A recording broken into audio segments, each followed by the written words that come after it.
my father's mother died and left, her youngest children were like 12, 14, whatever.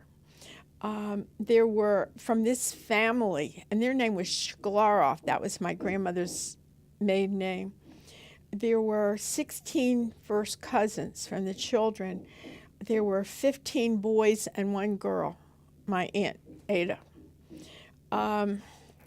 There really weren't people around to help her to learn how to cook and to do some of the other things for a while. I mean, it was tough.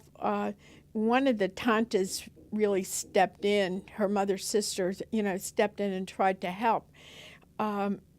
I have this Crisco, I brought a Crisco cookbook, and that was partly in Yiddish and partly in English, so somebody who couldn't really read English very well could teach a young woman how to cook. Crisco sent it to all the Jewish women.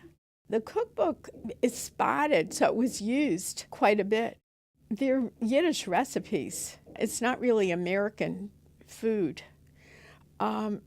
This one aunt who was the only niece from the whole family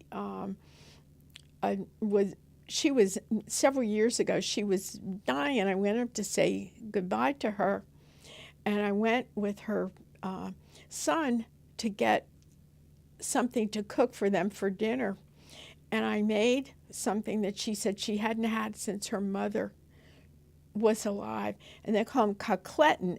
People have different names, and I don't know if that's Yiddish or Russian, but they're little small little hamburgers fried in onions.